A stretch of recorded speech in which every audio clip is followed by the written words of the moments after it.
Right. Okay, but the point is this. Here's what they're going to have to do. And mark my words, this is what's going to happen. Sometime 4 months to 6 months prior to the point in time when thousands of astronomers are going to say, we see a new star. What's going on? All right? The government is going to have to declare martial law before that time. Right. All right? And now they're going to know, because they know, and they have infrared telescopes. They got satellites that they've already sent out years ago that are way out there, already taking some great pictures of it. It's what most of these missions are for. Absolutely, and the missions, and I got news. For every mission you know about, there's 10 that you'll never heard about and will never hear about. Okay, trust me on that one. So, and most of the time when they talk about having weapons, talk about we're working on a new this or working on a new that, we already have had it for 15 years and have been using it when they come out and say we're starting to look at it. Okay, and then that's a reality. So get back to Nibiru and Uncle Sam.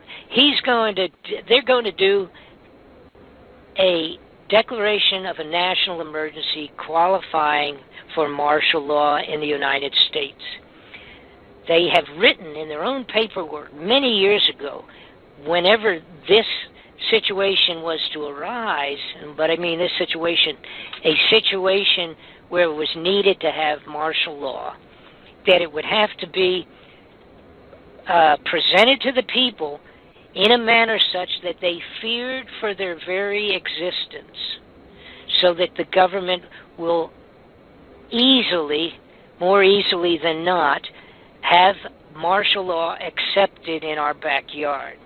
The American people would have to think that they are going to die, okay, if the martial law is not declared. And it will be one of three manners. It will either be an extreme terrorist event taking place in several cities in the United States simultaneously, or like a 9/11, but in 4 or 5 cities, or it will be an outbreak of a disease like something like Ebola, or a general uprising among the people, such as a race riots out of control. All right. Now, all of these things is what I had figured would be applied to a national emergency martial law, and not all of them together. I didn't mean that, but one of these three, or even part of that is the possibility of a serious war with Russia or Russia and China. Okay. Now, I had put this into my studies about a year and a half, 2 years ago, and it was for the most part before we had all of that Ebola crap surface, and it was before ISIS. There was no ISIS 2 years ago to speak of. These characters cut people's heads off, just because you didn't know how to recite the Quran properly or something. Those guys, all right, that's the big terrorist group that for the most part didn't even exist 2 years ago, year and a half ago, so to speak. The Ebola, it did exist, obviously, but it wasn't, a couple of people died in America with it. They kind of tested the water with that one to see how people would react. And the other one is, of course, that Russia, up 2 years ago, hadn't started to move on into Ukraine. So now we have all of the possibility of a Russian problem, serious. It's a serious problem. We have the problem of the diseases. They're all over the place now. We got measles breaking out. We got Ebola. We got all this gobbledygook happening again. And then, of course, the ISIS concept of terrorism, the possibility. The people of the United States in one day would buy into martial law if some people calling themselves ISIS had major terroristic events in 5 cities or states, the American people would accept martial law tomorrow.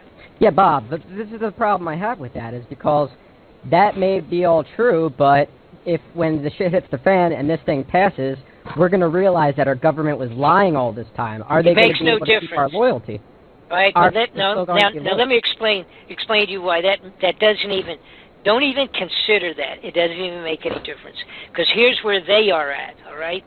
They've been building and getting ready with our money. They've stolen all this money right out of our pockets, all right? When's the last time you think they even spent $1 to fix one bridge in the United States of America? The entire infrastructure, bridge, water ducts, water plants, generators, wire systems, all of that, every one of them in the United States of America are on the borderline of being condemned. That's how lousy they are.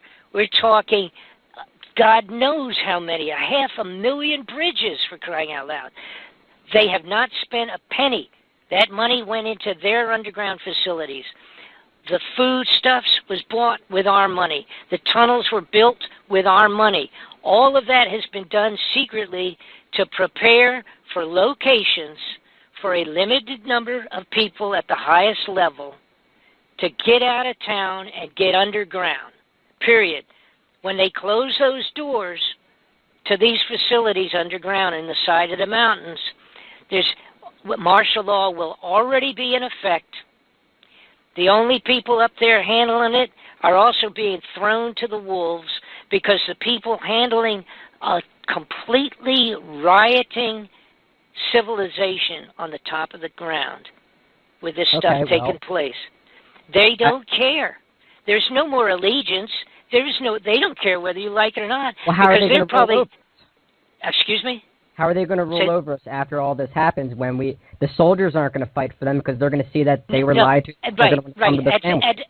At some point in time, there's going to be that realization. Right. Now, by the way, and let me point this out because this is a big part of it.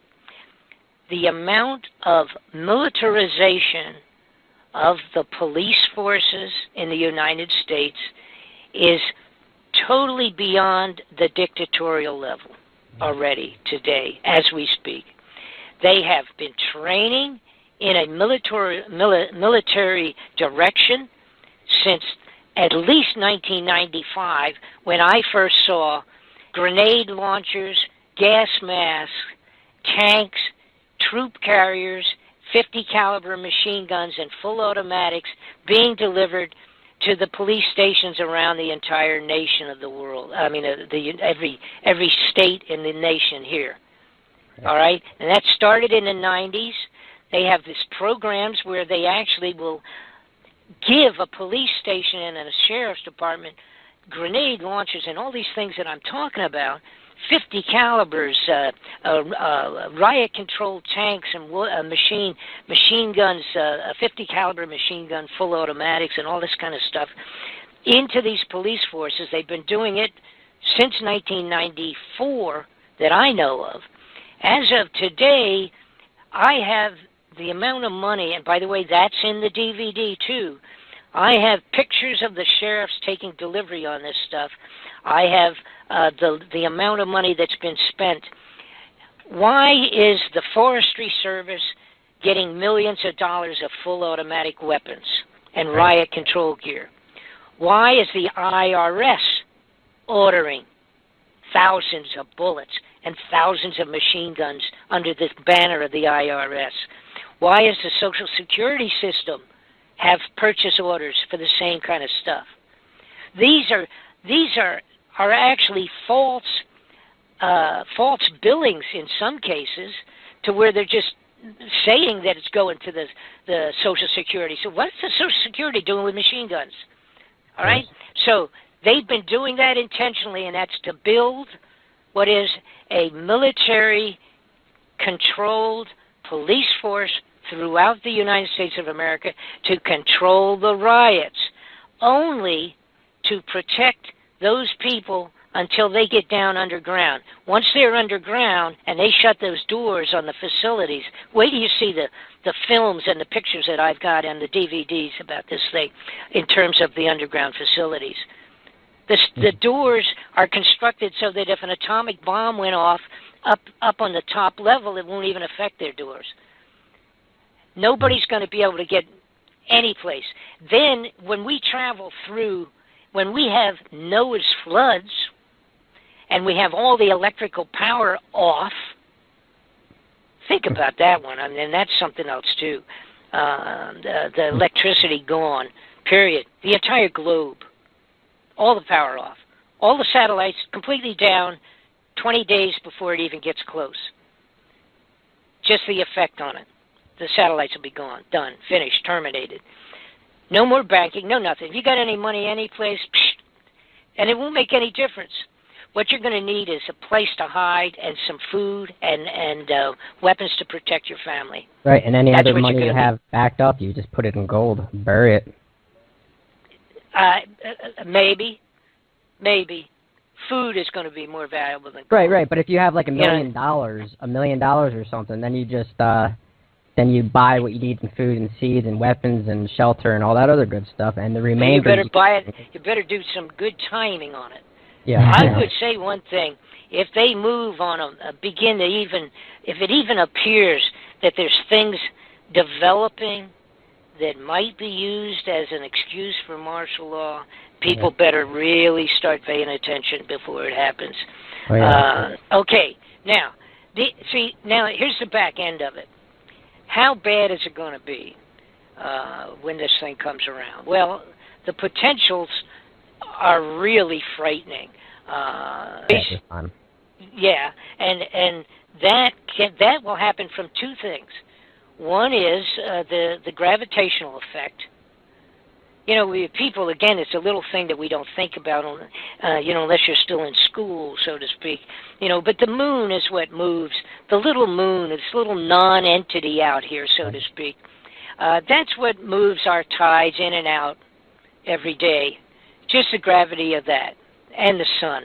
You kind of play in tennis with the water, so to speak, pulling it out, dragging it back, pulling it out, dragging it back. And that's only a third of the size of the planet. And it's nothing, like, you know, in reality. All right, this thing coming by, and by the way, coming pretty fast too. And made of iron, strong magnetic field. Potentially made of iron. The gravitational effect would just yank the waters right out of the seabeds. And you got to remember, the Earth's, you know, how fast do you think the Earth revolves on its axis? Very fast, about 800 miles per hour, and centrifugal force. It's actually about 1,000 miles an hour. Right, and the centrifugal force will cause all that water to go on all the coastlines. Well, yeah, the problem is that, so that's one problem. Then the next problem we talked about, with the Earth potentially passing through the tail of this thing, that would be the tail basically coming behind it. I don't know how long it would be, but that could be really long.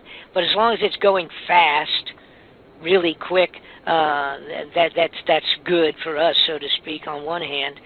But the tail would be the width, approximately, of the planet itself, all right, in terms of the width of the tail. And then it would diminish off from there. So depending on how quick or how soon the Earth would pass that 1 hour to go through that tail, depending on whether it's real close after the passing, going behind the sun, or if it's you know, X numbers of time, hours after it's passed, that will have to do with how thick or how profuse the junk is going to be, because it will diminish the farther away it is from the body of the Nibiru. But you potentially have that storm of asteroids, meteor storms, or whatever you want to call it. The storm we would go through once and then go through the second time. It's going to be terrible. You know, we witnessed a couple of years ago that tsunami that hit Japan and hit Yeah, that's what I was going to ask. What about the effects on like the nuclear power plants and stuff like that? That's another point. And by the way, I also covered that in the DVD. I really got the waterfront covered with this report. But in terms of the tsunami. All right, that tsunami that we witnessed, which was mind-boggling to us in modern times, because we are able to watch it in real time, being transmitted up, and back to our television. Right. And we watched that tsunami where the water just came and just kept coming, and it was like it was like a bulldozer, a liquid bulldozer. 1,000 miles long, and it just came right in and kept going and just wiped out entire giant buildings and communities and everything, and it just kept going like it wasn't even there. Turned everything into floating debris, floated 500,000 vehicles, for crying out loud. I mean, it was mind-boggling. Now, that came from the middle of the ocean, pretty much, that far away, way out in the ocean, and it was a little tiny earthquake hiccup. That's all it was. It was compared to a big one, okay, a giant one. It was just a kaboom and a collapse of a couple of miles underneath in the seabed, causing a big wave to start, and that's the tsunami. And it goes out 360 degrees from wherever that took place, travels at 500 miles an hour is like an average. 500-mile-an-hour wave, and it gets bigger and bigger and bigger as it gets close to the shoreline. And, of course, it just builds on itself. All right? Now, that was a single hiccup, not a small, but it wasn't a gigantic earthquake. All right? I don't remember what it was, but it may have been a 5 or 7 or something like that. All right? Which in downtown Los Angeles would be bad, but not in the middle of the ocean. But that tsunami did what it did. Now, the possibility of multitudes of meteorites or asteroid junk, space junk, the size of a school bus, hitting into all of the oceans, not counting the fact that you might get a couple of them in New York City or Los Angeles or wherever, any place on the globe, and that even the worst of it relates to where the frontal part. The worst part is probably going to be the front of the planet Earth when it goes through this tail of all this junk. Now, again, thinking in terms of it spinning at 1,000 miles an hour, and it will take about 1 hour for it to pass through it, the front will be changing, revolving, such that for that entire hour will be at least 1,000-mile front at any time going through all the space junk. If that made any sense to you, it'd be revolve. Yeah, right. The atmosphere at that point in time will be much more thin. Yeah, so if you could take a marker and draw a line from the North Pole to the South Pole and held onto the Earth so it didn't move, and pushed it through this mess for an hour.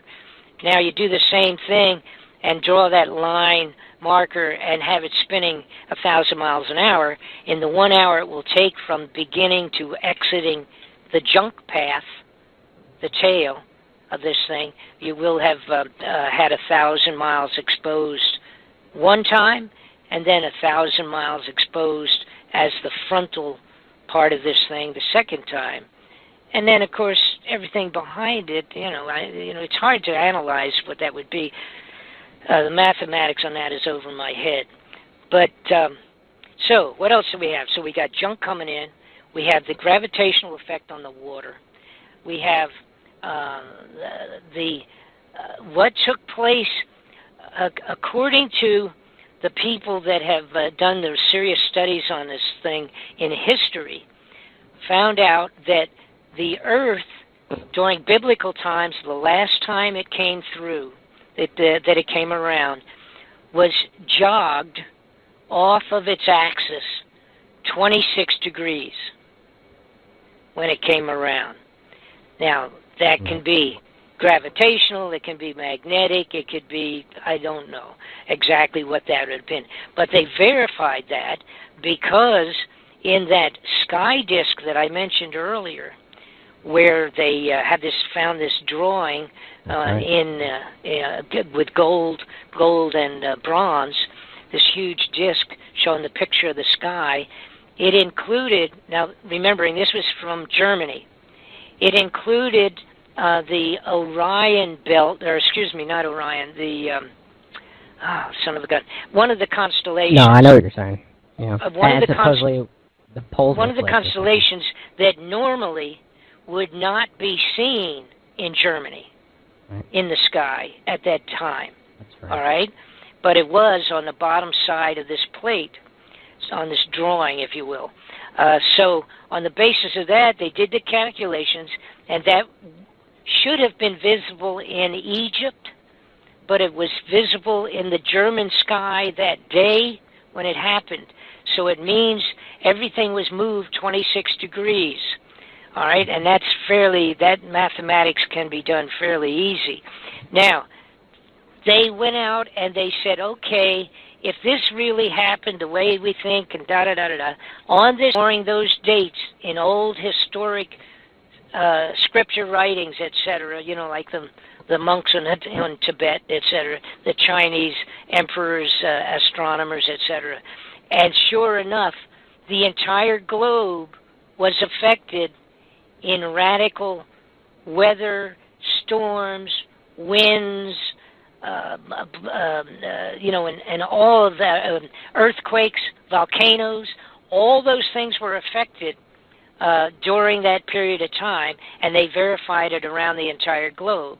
So again, it was one of the things that said, you know, again, you know, this isn't a hoax, folks. This is what happened.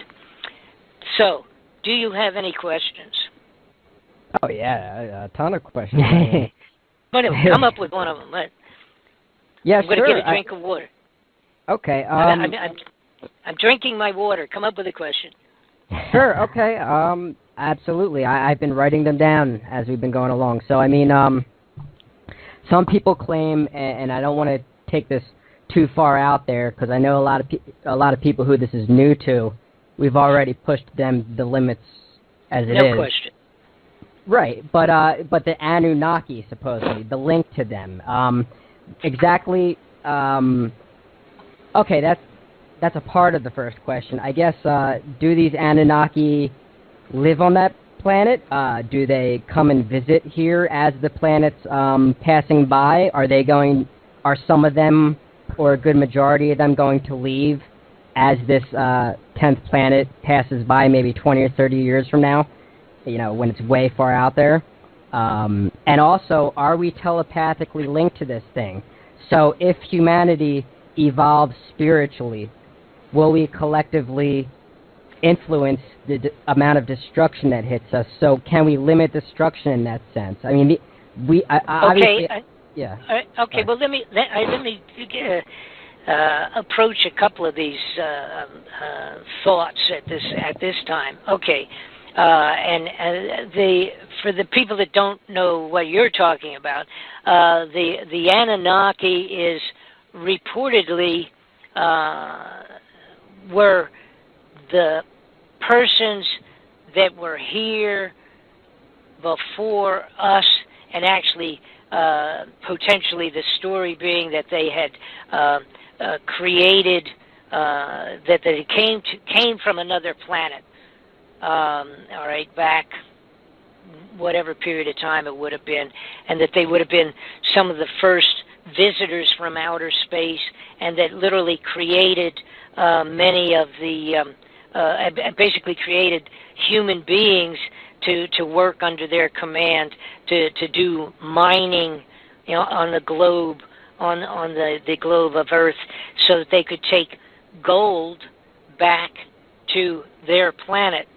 And the implication is in the stories, again, this was part of the clay tablets that I referred to that were the Sumerian clay tablets describing the incoming of Nibiru.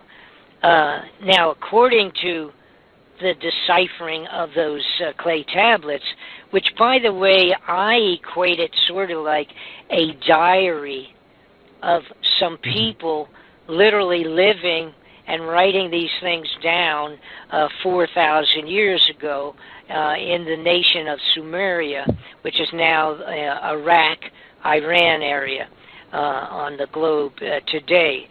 And part of that story was, however, this is the important part. First off, some people, of course, still don't even believe in aliens and flying saucers and things of that sort. That's a mistake if you don't believe that exists. I'm afraid that's really a mistake, and it doesn't affect religion at all. The bottom line is some the very staunch Christian would say that God created the earth and the people on the earth, and that was the end of it. But see, that would shortchange my God, because why would he just take out of all of the unbelievable creation of the universe, of the whole thing, why would he just select one lousy little planet that's over here as his only location to put living beings? That doesn't make sense, even religiously, actually, if you apply common sense to your religion also. Oh, UFOs and aliens no doubt exist. I mean, but what exactly are they? I mean, because... Oh, yeah, right. And of course... They could be demonic beings for all we know. Well, and I would think, using good and evil as, black and white, left and right, being good over here and evil here, and we all pretty much know the difference between it. You can't say that you don't. I think the problem, and it remains to be seen, myself, I absolutely believe in alien life. I absolutely believe aliens exist on the face of the earth. Mm-hmm. I believe that aliens are working hand in hand with people at high levels of governments on the globe. I believe aliens affected Adolf Hitler, and that's a little spooky, because that would indicate, from our point of view, that they were giving a helping hand to the evil side. But we have to realize something, which is really scary stuff. First off, if you accept the fact that aliens are out there and have been zipping in and out of the globe of our Earth for tens of thousands of years, or maybe even 100,000 years, I don't know, which I do believe, absolutely, we have a real problem, and that is that we are no more advanced than a well-grown frog compared to them. And the idea of, are they going to come to help us? That's been a question, assuming alien life exists, which I do believe. To not believe that is foolishness. Some of the admissions that we've gotten from... I believe it lightly, Mr. Fletcher, but I mean, the only thing is, if they were some sort of beings, fifth-dimensional beings, for instance, demonic, whatever, fallen angels, they could make themselves appear however they want. So all these meetings with government officials, they could just say they are from some other planet. Oh, well, whatever. But see, I've done it strictly and totally on the basis of the development of products and things of that in the last 50 years. Okay. There's no way that we went from horse and buggy to landing on the moon in 75 years. Right. Without assistance. Right. I'm sorry. And do you have any idea? When we get into this a little bit, if you want to, do you have any idea how many crop circles there are that have taken place in the last few years? Oh yeah, I've seen a couple myself. I mean, I've seen dozens, probably at least 30 or 40 UFOs in my life. Okay, So. good. Now here's and that's great because you're a step up on an awful lot of people by the fact that you had seen that many. Yeah. But the point I was going to make is like 25,000 crop circles over the last 20 years or so. Yeah. You know, the number gets mind-boggling, and the intricacy and what they are. Some of them are blueprints. Some of them are astronomical diagrams of space and outer space and planetary constructions. Some of it is medical. Some of it's other types of high-level scientific information. Now, why it's being delivered in that configuration, I'm not sure. But I will say that there are high-level people in the United States that know when they're going to be and when they're going to come, where they're going to show up, take the information down, and then whatever goes from there. Why that's happening, I'm not sure. But those are created by entities off of this earth. Yeah. There's no question about that. Right. I have very good video. I say very good. It's not very good. It's good enough to be understood. It's not not a Hollywood production video.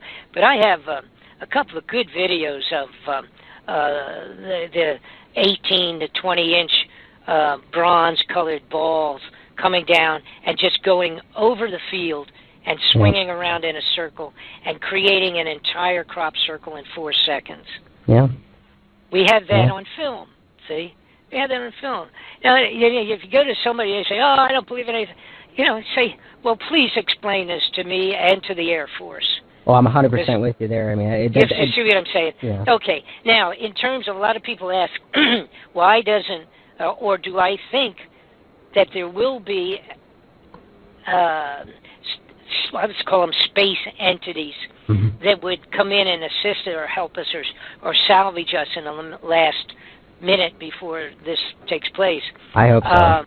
Apparently, they did not back during the time of the Sumerians, because the way the writings go in these clay tablets, the beings that they called Anunnaki, all right, those guys got back in their spaceships and left when they knew it was headed in.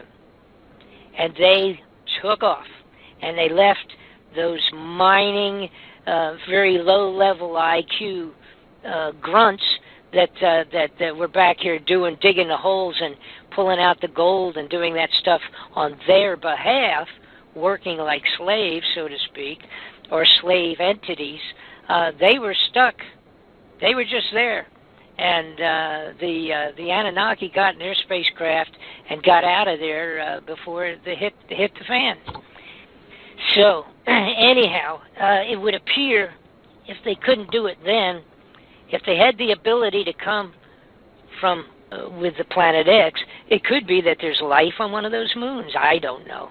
And I have, I don't have any, that's my own supposition, so don't go any place with that. But, that's a possibility. I don't think, if and people say, well, why wouldn't they save us? Why wouldn't they salvage Earth, do what they could to protect it, etc.? It could be that the blowing up or destruction of something like Nibiru would affect 5 other planets that are more important than Earth, someplace. Right. No, I like the theory where they say that the aliens are leaving us alone because we are our own species and we are responsible for ourselves. And if we destroy ourselves, then that's just the way it's supposed to be.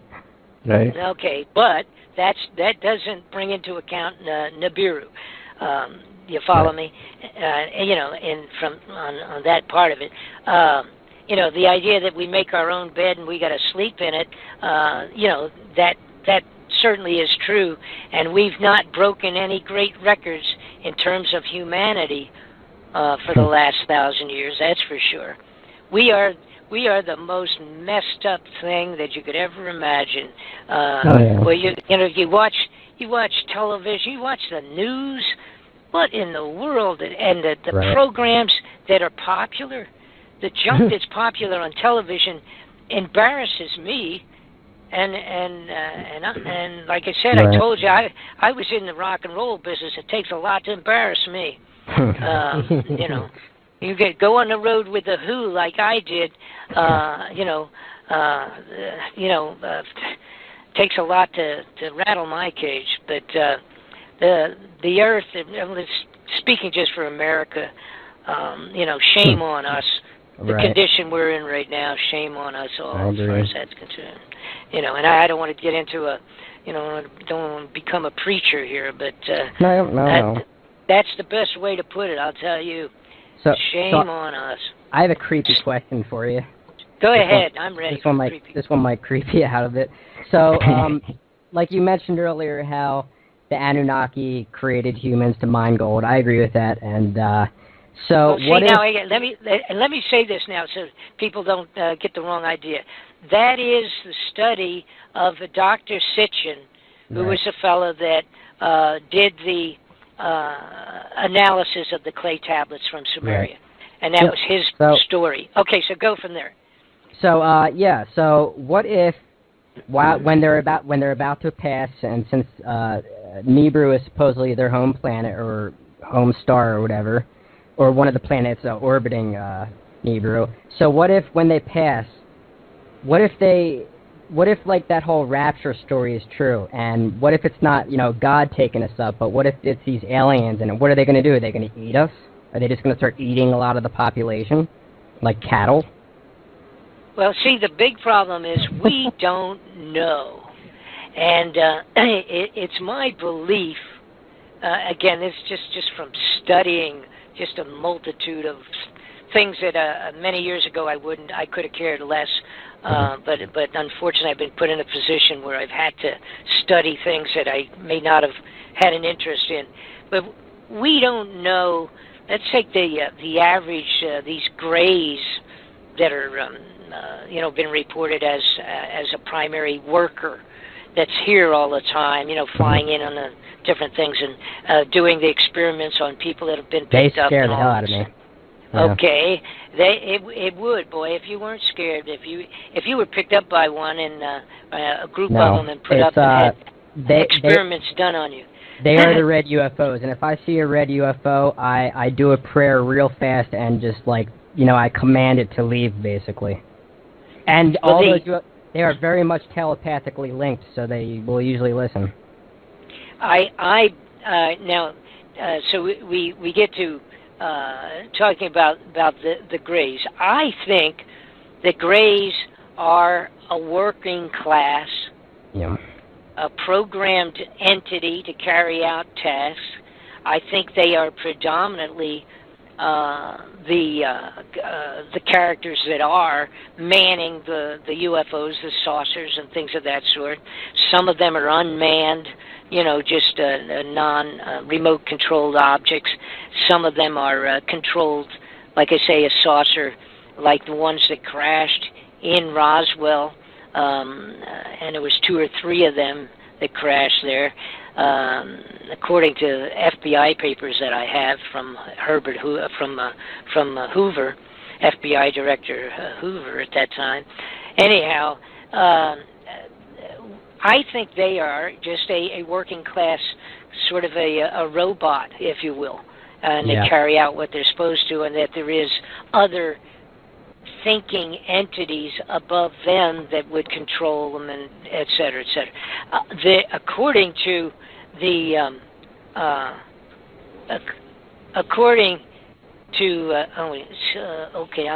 my wife is just telling me what time it is.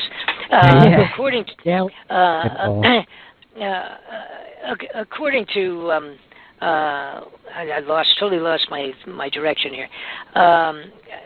I believe those little entities. Right. They are what they are, and I think a remote control situation.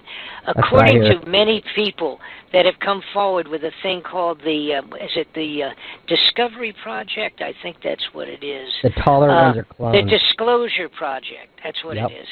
Disclosure Project. These guys, a couple of them I know personally. Their summation is that there's as many as 300 individual different space entities that have been coming in and out for so long around Earth, and there's that many of them. 300 different types of alien species. Yep. Yes, I think that was the number that they had come up with. And the craft, when you really get into it, and as a couple of our astronauts, a couple of the guys, what's his name, went on the moon, Edgar Mitchell.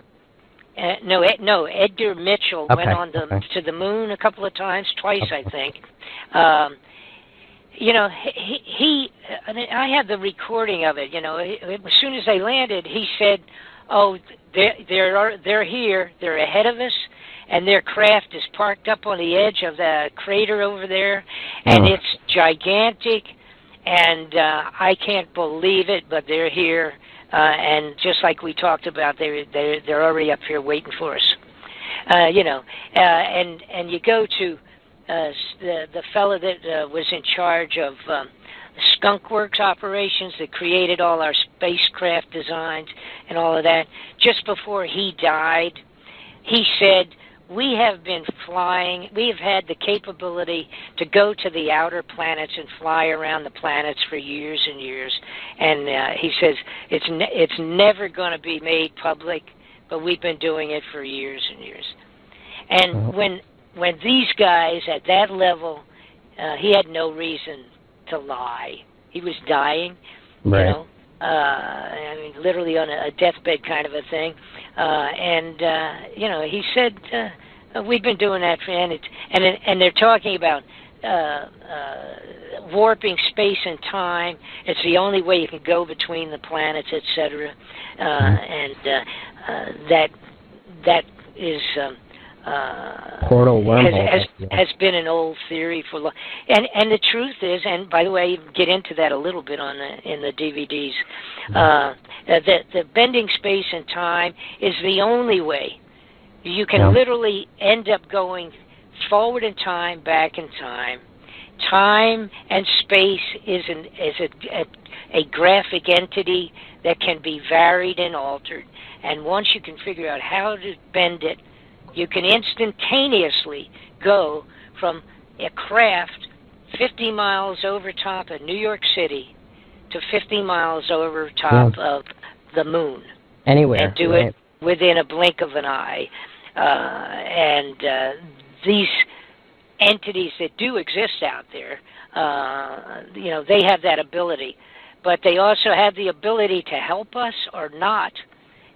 And I don't think the way the people at the highest levels of our corrupted government have been scurrying around building their rat holes to hide in, I don't think they've had any indication that any space entity is going to come down and help us out when Nibiru comes back again.